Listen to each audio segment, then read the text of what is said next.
There was once a person who believed that unless he had lots of money, he could never be happy. And I'm sure we've known such people as this. But when this person was pursued and kind of asked what he meant by this, he went on to say, well, unless he could keep up with the latest fashions, clothes, unless he could have nice cars, fast cars maybe, a nice house, and maybe be able to go on trips all the time to exotic places, that he could never be happy. That he felt that these things were essential to being happy and to his well-being. Now obviously, if these kind of things are essential to happiness, then it would take a to be happy. But the question arises, is this what the happiness is all about? Is this how one achieves happiness? And then there are others who would say to us, well, no, this is not going to make a person happy. They know the vanity of money, and they know that money only goes so far, and that you have to have a lot of it to really achieve any sort of happiness, whether long or short. And they say what you really need to be happy is you need knowledge. You need to know things. You need to know a lot of things. And because they say that it's because of our lack of knowledge that the world is such a sad state. If we could just know more things about global warming, if we could just know more things about disease and how to cure disease, if we could know more things about the makeup of man, and so we could cure his physical sicknesses or his mental well-being, if we just knew more, we would be happy. And this is how we can solve poverty. This is how we can solve hatred in the world, racial prejudice in the world. Just by knowing more. If we just had more information, we could truly solve our problems, and the world would be a better place and a happier place, and more of us would be happy. In fact, all of us would be if we had enough knowledge. And they really believe that. They really believe that it is knowledge, and through knowledge, that we will gain our happiness. And that if we just could know more, we could be happy. And then, of course, there are those people who would deny both of the other premises. And they would say, no, that's not how to be happy. To be happy, you have to be a hedonist, a hedonist. You have to be able to involve yourselves in all your senses and all the pleasures you can possibly get. If you could just have as much sex as you possibly want, if you could drink enough alcohol, or smoke enough grass, or take enough coke, or if you could just indulge yourself in all these kind of things, you'd be happy. And the institutions are full of such people who have sought happiness in this sort of way. They're full of them, and we're paying for them dearly with our tax dollars. People who sought to be happy in this sort of way. Everybody wants to be happy. Everybody wants a little bit of happiness in this life, and really we want it a lot. Not just short term, but a lot. And all of us are going about this in a different sort of way. Some are going about it through money, others through knowledge, and others through just pleasures. And it's a grievous task that God has given the sons of men to do during their short stay on the earth. It truly is grievous. But there is light at the end of the tunnel. There is a way in which happiness can be achieved that's lasting, and that's enduring, and that is complete. The book of Ecclesiastes, of course, those of you who have been following the train of thought so far, is a wonderful book. I think Turner taught it a few months ago, and I'm here to correct everything he said about the book. But it really is a wonderful book, and I'm sure you had a good class in this book, and learned wonderful things. And this lesson is just to remind us of some of these things, because not everybody had the privilege of being in the class. And they're just such good things, because this book, unlike all the other books in the Bible, except for maybe Proverbs, deals with life under the sun. It really deals with how can a man best live his life on the earth. The book is not so much concerned about spiritual life as it is about earthly life. Now don't take from that it doesn't at all deal with spiritual life, because it does. There are several places where the Holy Spirit, through the writer, warns people about the things that they do now and how it may affect them in the day of judgment. Let's look at three of them. places. In fact, the only three that I can think of right offhand. In Ecclesiastes 3, and in verse 17, the wise man is speaking, and this is what he says he understood and saw. He said, I said to myself in verse 17, God will judge both the righteous man and the wicked man, for a time for every matter and every deed is there. He said, God will judge. And I know that He will, because there is a time for all such things. Later on, in his admonition to the youth, he says in Ecclesiastes 11 and verse 9, he says, Rejoice, young man, during your childhood, and let your heart be pleasant during the days of young manhood, and follow the impulses of your heart and the desires of your eyes, yet know that God will bring you to judgment for all these things. Yet know this. He said, enjoy life. Enjoy the things, but know that God will bring you to judgment for the things you do. Now, this is not saying one thing and then trying to take away the other half with the other thing. He's saying here, have fun, enjoy life, but realize there's going to be a judgment. And so he's telling the young man to withhold and to not do everything perhaps that is on your mind to do, but you can still enjoy life. You can still enjoy life, but realize that God will one day judge us. So enjoy life in certain boundaries. And then finally, the verse that we're probably all more familiar with is in Ecclesiastes 12 and in verse 13 and 14, where it says, the conclusion when all has been heard is fear God and keep His commandments, because this applies to every person. Or as the older translations say, this is the whole duty of man, or the whole of man. Because God will bring every act to judgment, everything which is hidden, whether it is good or evil. And so the Ecclesiastes writers, though he deals primarily with how we are to live our life on the earth and how we are to best enjoy our earthly life, does not keep out of the picture altogether the judgment day and the spiritual aspect of man. But primarily this book is a book about how can I best enjoy my life on the earth. How can I best enjoy my life on the earth? Darrell Himmel wrote a workbook on this, and I don't know if anybody here has it. If you do, I'd like to get it again because I've lost my copy. It was years ago. But in the book, he has an introduction, and he wrote this. I'm not sure if he wrote this or somebody else wrote it, but it gives a summary of the book, which I think is worthwhile to read. He says, a young man came to the crossroads of life and learned that he now had a choice of 4 roads to continue on his journey. Each road was heavily traveled and marked so he could easily find them. One was marked wisdom, one power, one riches, and one pleasure. An old man was standing at the crossroads and noticed the perplexity on the young man's face. He asked, "What's the matter, son?"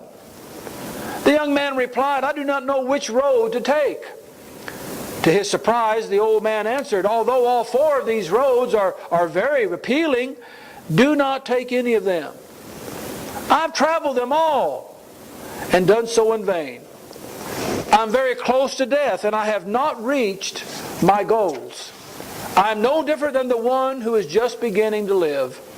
There will be no riches, no power, no pleasures, or wisdom in the grave where I'm about to go. In my life under the sun, I have excelled in every road I've taken, yet now I know that all was done in vain." The youth then asked, "If I am not to choose one of these well-marked roads, where am I to go?"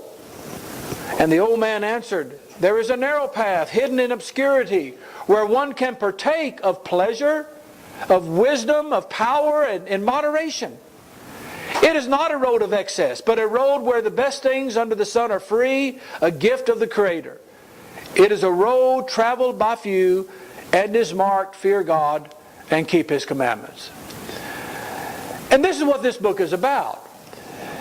When you read the book, you need to picture yourself as a wayfarer, somebody who's traveling through life, and you're trying to determine what is the best course for me to take in my life. Now let me tell you, everybody makes that decision somewhere along the line. You know, somewhere along the line you made the decision to take the road you took to be where you are now in life. We all did. All of us did. And you know, and we look back and we sometimes ponder, what if I'd have taken this path instead? And of course, it's useless to think about those things because you took the path you're on now. And we all have regrets, perhaps, of some of the things we have done or not done in the past. But yet we have all had to make choices. Now, some of our choices, you know, about what I will do or what I will not do in life, are really of little consequence in some regards. But all of them have consequences. And so we need to make the best decision that we possibly can. And this is what this book does for us. It helps us to make the wisest decision in life. Am I going to pursue riches in life? Is this the best road for me to take? Well, it deals with that. And it shows in the book some of the pitfalls of this. Yea, lots of the pitfalls of this. But it also shows the benefits of it. It tells us about wisdom. And it tells us, if you take this road, this is the things that will happen. And it tells you the good things about wisdom, but it also tells you the bad things about wisdom. It talks about power. It talks about pleasure. And it shows you the ups and the downs of both. But one thing I forgot to mention, in each of these roads that it talks about, it also talks about taking these roads without God involved. You see, it talks about seeking riches without God, seeking knowledge without God, seeking power without God, seeking pleasures without God involved. And you see, that's the thing that a lot of people are doing today. We make decisions, but God is not in the picture. God is not really in the thought. I remember when I lived in Massachusetts, it always amazed me, where we would get a call from some grandmother in Alabama or Texas or somewhere in the South, and they would call up and they'd say, my daughter is going to a school way down by the Cape.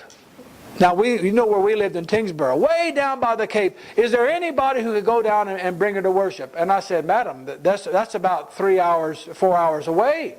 There are no churches down there, and there's no way that anybody can go and pick her up and bring her up here. And she said, well, I thought, and I said, well, there's very few churches up here in New England. I said, why didn't your daughter consider this before she made the decision to go there? You see, a lot of people make decisions about where to go to school, about where to work, about a lot of things in their life without considering where's God going to be in this decision. I remember my young son Peter, when he was young, he was a great cook. He still is. He's a good cook. And I remember there was a point in his life, maybe for about 6 or 8 months, where he said, I want to be a chef. I want to be a chef. And of course, Peter could be a chef. He reminded me of the chef on the Muppets. That one there, because the way he left the kitchen. But anyway, he wanted to be a chef. And we would talk about, the benefits of being a chef and how good it would be to be a great cook and to be able to do cooking and all this and to have people come to your restaurant. But then I would ask him, but what is the most busiest day that a chef has in the week? And it's what day? It's always on a Sunday. That is their biggest day. That is where they get their biggest influx of people. And so I said, would that be a wise choice to make in life? To be a chef and to rely upon that as your living, and then knowing that you're going to have to work on this day more than every other day. You can't ever take Sunday off if you're going to be a chef. At least not one that is going to be successful. And of course, we steered him away from that. But with those kind of knowledge, because God has to be in the picture of all the decisions that we make. Who am I going to marry? Am I going to marry this man or this woman who is not a Christian? Where am I going to work? Are they going to move me to a place where there is no church? Who are my companions going to be? Are they going to be companions that have no interest or no fear of God? You see, we have to consider God in the picture, and this is what the wise man tries to show. Life under the sun, seeking things, but with God not being involved.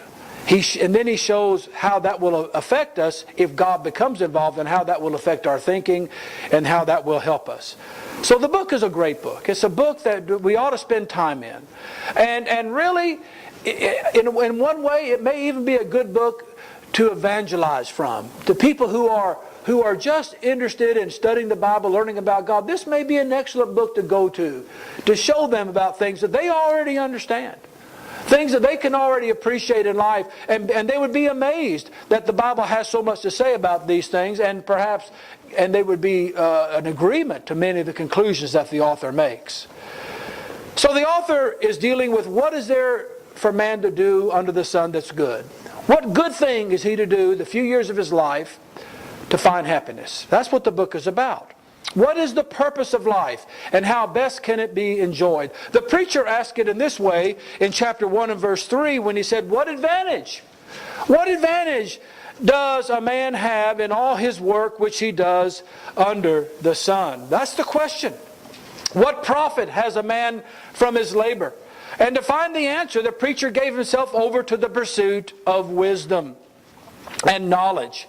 In fact, this is what he says in chapter 1 verse 13. This is what he did to do. This is what he attempted to do. He said, I set my mind to seek and to explore by wisdom concerning all that has been done under heaven. It is a grievous task which God has given the sons of men to be afflicted with. He says that I set my mind to seek and to explore by wisdom concerning all that was done. The expression to seek comes from a word that refers to a penetrating or an in-depth study of things which one has around him. In other words, he wanted to, first of all, examine the things that were close by. And what is there here for me? What is there here for me to do? And where can I find happiness in the things that are close to me?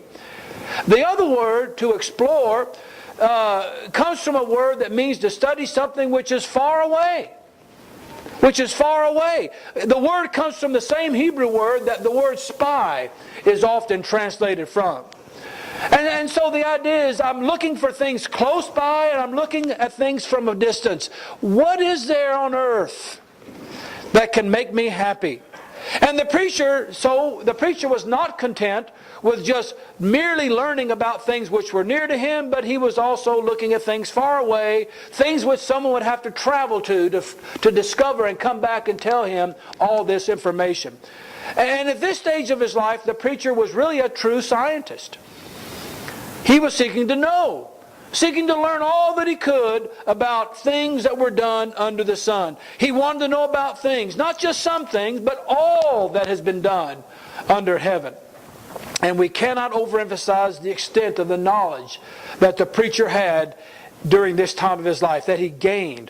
Look, if you will, to verses 16 and 17. He said, I said to myself, behold, I have magnified and increased wisdom more than all who were over Jerusalem before me. And my mind has observed a wealth of wisdom and knowledge. And I set my mind to know wisdom and to know madness and folly. And I realize that this also is striving after the wind. The wisdom that he acquired was of no insignificant amount. None who had reigned in Jerusalem over him had acquired the amount of learning, the amount of knowledge that this man had. And within his experience was a storehouse of wisdom and knowledge. In using the words wisdom and knowledge, I think the Holy Spirit wants us to understand that Solomon not only had the ability to grasp facts, but he had the ability to use those facts. He uses two words, wisdom and knowledge. He understood the facts, but he also understood how he could best apply those things. And they're complementary to each other. A lot of people understand facts, but they have no use for them. They don't know how to apply them. They don't know how to use them. They have the potential there, but this man had both. He had the facts, and he had the ability to use those facts to their best to their best. And this is how wonderful his knowledge was, and so complete was his knowledge that he even understands the true worth of what he had in his wisdom. Turn, if you will, to chapter 2, verses 12 and 14. He understands that wisdom has a greater value than madness and folly.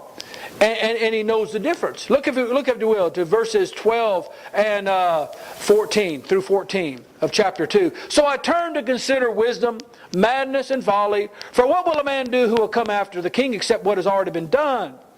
And I saw that wisdom excels folly as light excels darkness. The wise man's eyes are in his head, but the fool walks in darkness. And yet I know that one fate befalls them both.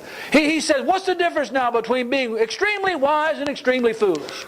He said, well, it's this. And here's the benefit. Here's one of those benefits that we talked about. It's better to be a wise man than to be a fool. A fool lives in the dark. He doesn't know what's going to happen. He just lives day by day. He doesn't know anything. Where a wise man at least knows where he's going. He has some foresight. He kind of sees the way things are going. There's an advantage to be wise. There is an advantage to be wise rather than to be a fool.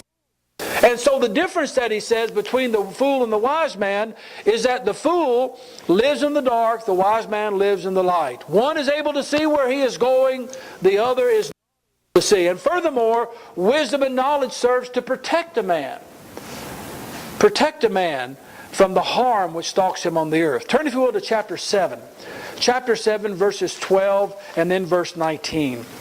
It says here, wisdom is protection just as money is protection. But the advantage of knowledge is that wisdom preserves the life of its possessors. Now here we see something thrown in. We see the advantage of wisdom over money. Both are protection. Money protects and wisdom protects to some degree. But the advantage of knowledge is that wisdom preserves the lives of its possessors. A wise man is better than a fool with money. They both serve as protection to some way, but the wise man is even in a better place. Verse 19, he says here, wisdom strengthens a wise man more than 10 rulers who are in a city. Wisdom is strength. Wisdom is a defense, and it is strength. And then later on in chapter 9, verse 18, he says this. He says, wisdom is better than weapons of war, but one sinner destroys much good. I mean, a man who is wise is better than weapons of war. Because a wise man will do what? He will avoid the war. He will figure out a way to get out of the war, the battle. Through wisdom. Through wisdom. So it's an advantage to be wise. And the wise man understood these things. He understands the greatness of wisdom, the wonder of wisdom. And this is what he was doing. He was learning. What advantage is wisdom? I've learned everything I can. I've learned things close by. I've learned things far away. I can see the difference between being a wise man and being a fool. Wisdom is strength. Wisdom it gives me power. It gives me defense. It enables me. Wisdom is a good thing. That's what he's learning. And having made this thorough search of all that had been done under the sun, all that had been done under heaven, what did the preacher see about his wisdom? Well, he saw some good things, of course. We've seen that. But really, what was the conclusion at the end of the day? Go back, if you will, to chapter 1 and verse 14. In verse 14, the wise man says, he says, I have seen all the works which have been done under the sun, and behold, all is vanity, and striving after the wind.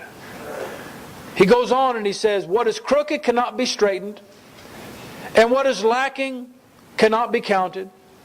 I said to myself, behold, I have magnified and increased in wisdom more than all who were over Jerusalem before me, and my mind has observed the wealth of wisdom and knowledge.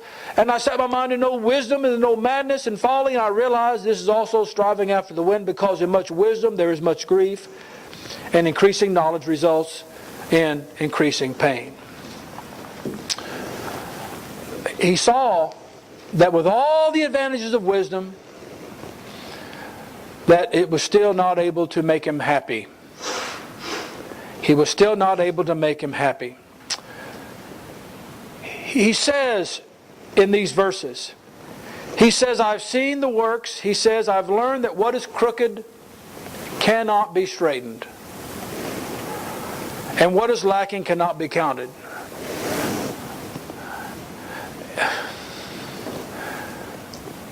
the more you know, the more you realize you don't know.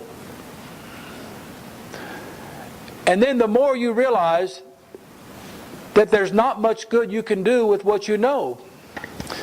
You know a lot of things.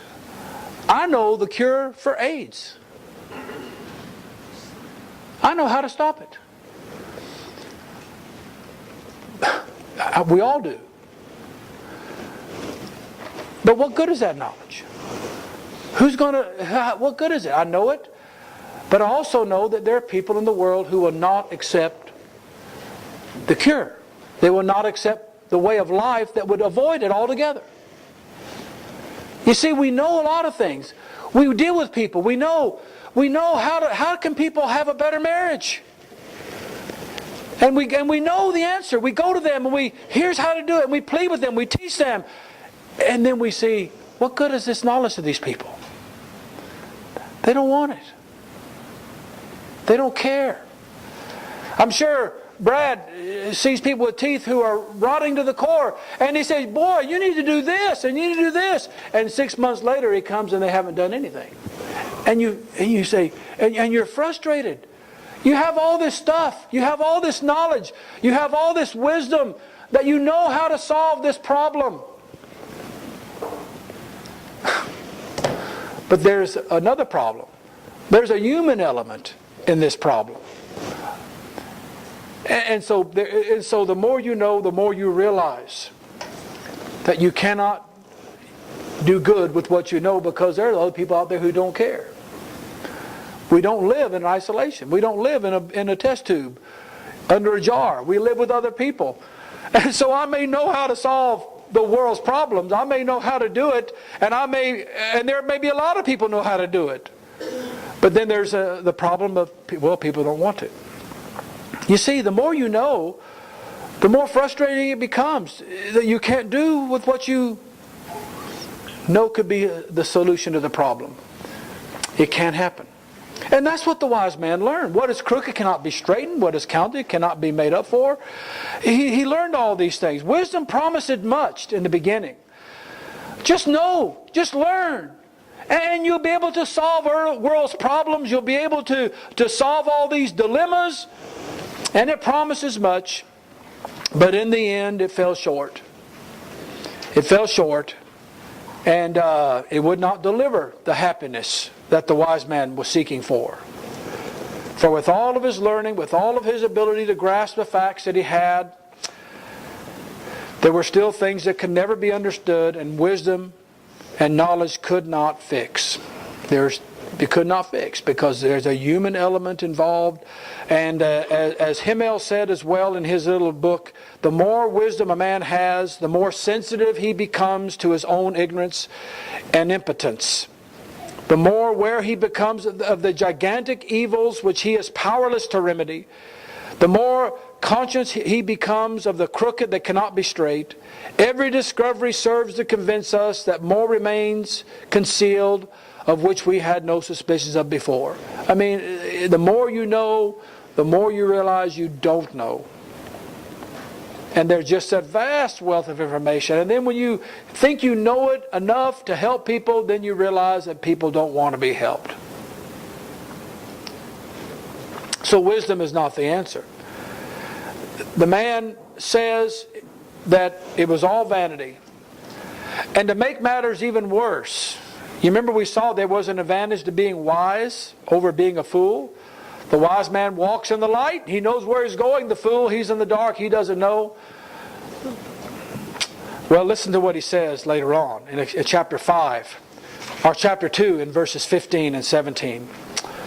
He says here, "Then I said to myself, as the fate of the fool, so also will befall me. Why then have I been extremely wise? So I said to myself, this too is vanity. For there is no lasting remembrance of the wise man as with the fool." This is chapter 2, verses 15 and following. "There is no lasting remembrance of the wise man as with the fool, inasmuch as in the coming days all will be forgotten, and how the wise man and the fool alike die. So I hated life, For the work which had been done under the sun was grievous to me, because everything is futility and striving after the wind. Yes, it's better to be wise. But if that's all there is, if all it is that I can see in the future, and I have light, and he lives in the dark, but I still realize at the end of the day, guess what? We're both going to die. And I'm not going to be any more remembered than the fool. We're both going to be forgotten. Oh, my children may remember me, and my grandchildren may remember me, but after that, think of how many people are soon forgotten. Oh, there's a few who live on, but there are many more wise men who have lived who are forgotten than who have been remembered. And he said, I despaired to think about this. If this is all there is, if I'm just seeking wisdom and God is not being involved in this search, I'm just seeking for wisdom, seeking to know. And if this is all there is, then at the end of the day, I'm no better than the fool, because we'll both die and all of us will be forgotten. And so what was the use of it all? See, this is what the wise man wants people to think about. Yes, there's advantages in wisdom, there's advantages in knowledge, and there's really no advantage to be a fool at all. So don't be a fool. Don't be a fool. But seek for wisdom. But realize that by itself, wisdom is not going to be the thing that makes you happy. In fact, by itself, wisdom will make you extremely unhappy. Because you realize how little you can do with what you know. You realize that there's things you know that will be of no value because people don't care. So it truly is a grievous task to which God has given the sons of men to be afflicted with, to seek happiness through wisdom. You know, God knows that this will be the conclusion of all people who seek happiness in this sort of way through wisdom. And yet, in His wisdom, God wants men to learn this lesson for themselves. It is His will that when men seek their happiness through knowledge and wisdom, that they learn through this experience that wisdom is a fraud. That the promises are fraudulent. It's not what it pretends to be. And while in a reflecting mood, the preacher saw this as well. For again, rereading a verse or re-referring to a verse that we talked about earlier, it says here that he set his heart to seek and to search out by wisdom concerning all that is done under heaven. And he said, this is a burdensome task, a harsh task, by which man may exercise himself with. The process of learning itself is a grievous task. Ask any student. It's hard to learn things. Just the process of learning is hard. That's hard. Yet when one learns that it cannot supply man with happiness, that it will not supply him with happiness, that it cannot fulfill his absolute longing in life for happiness, lasting happiness, then it becomes even a more grievous task. Why am I learning this? Why am I learning this? What's this going to have to do with my life? Good question. I know we don't want to hear that from our kids. We say, because we said. And while you're in school, you need to learn. This is not an excuse for you to not learn and do well at school. But at the end of the day, you may ask, why have I learned this? Why have I learned this? And again, when you realize it can't make me happy, it's not going to achieve what I want to achieve, so it would seem to be a pointless exercise in my life. And that's what God wants us to understand. That without Him, knowledge by itself will not make us happy. It will not make us happy.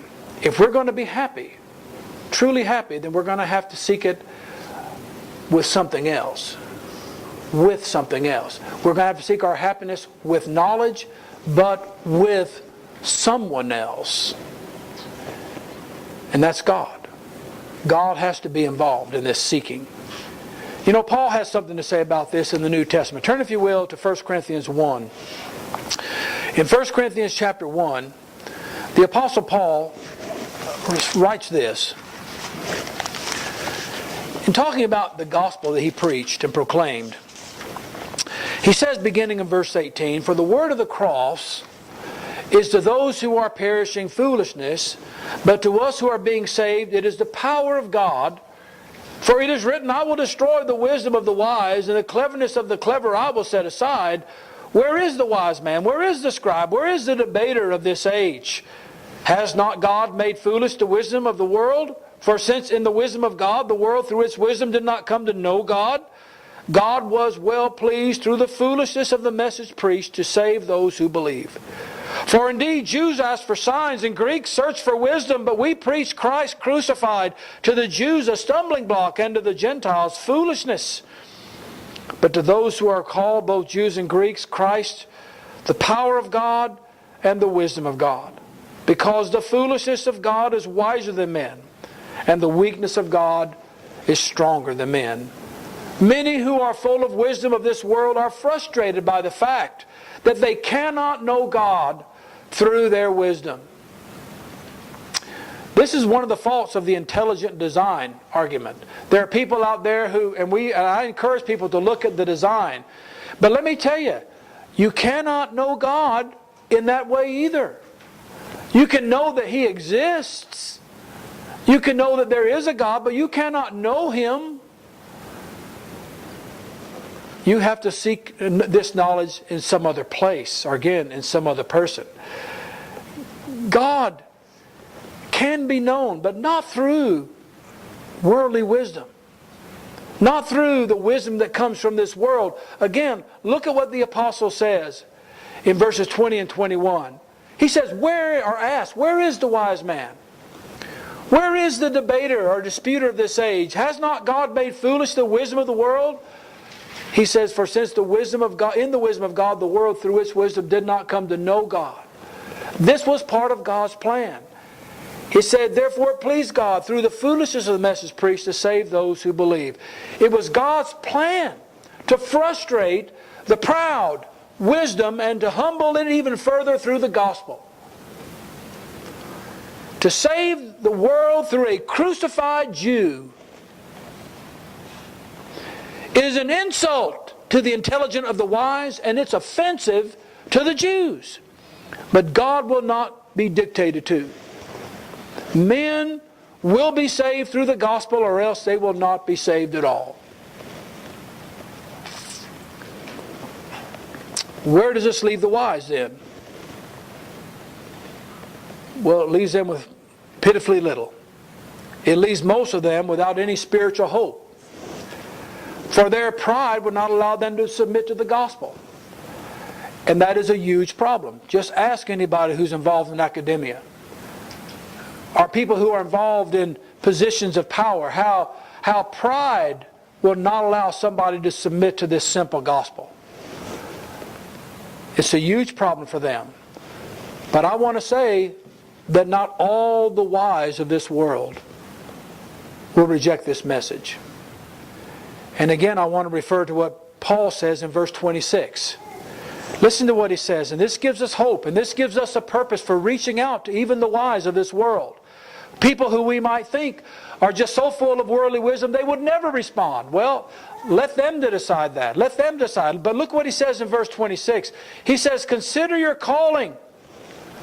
He's telling them, look around you. Consider your calling. That there are not any wise. Is that what it says? There are not many wise. There are not many noble. There are not many mighty. You see, not any. There are people out there who are wise and who are powerful, who are noble, who are prepared to humble themselves before the King of the universe. And therefore, let us not despair as we deal with these people. Let us offer them the gospel. Give them the chance to say yea or nay. Because there are some who will see it. And there are some who deep down understand the futility of where they're at. That what I have may be great in the eyes of men. I may be considered very intellectual and very smart and full of wisdom of this world. But I understand the futility of it. And they are longing to have this fulfilled. And so let us offer them God. God through our Lord Jesus Christ. And let us offer that to them and complete their wisdom. Complete it so they will now be truly happy. And have what they are really looking for. This permanent joy. This permanent happiness. Because they'll have everything now in perspective. This is the lesson for today. The gospel contains facts to be believed and commands to be obeyed. The facts are not beyond human reason. There is plenty of evidence to convince each one of us. So let us present the facts. Present it as best we can, realizing that the power is not in ourselves but in the gospel. And let the gospel do its work. The lesson is yours. If you're here today and you are not one who has obeyed the gospel, or you perhaps are one who have sought to find happiness through some other way, kind of bypassing God in your life, well, it's a futile road you're on. It's a road that will lead you to just nothing. Futility, vanity. Turn to God. Turn to Him through Jesus Christ. Realize that in Him there is hope. And in Him, all the fullness of deity has been manifested and revealed. And we can not only see things as they ought to be, but we'll be able to see ourselves as we ought to see ourselves. Come to Him on His terms. If you believe in the gospel, then turn from your sins in repentance and be immersed, baptized in water for the forgiveness of sins. For Jesus said, he who believes the gospel and is baptized shall be saved. Come as we stand and sing the final song.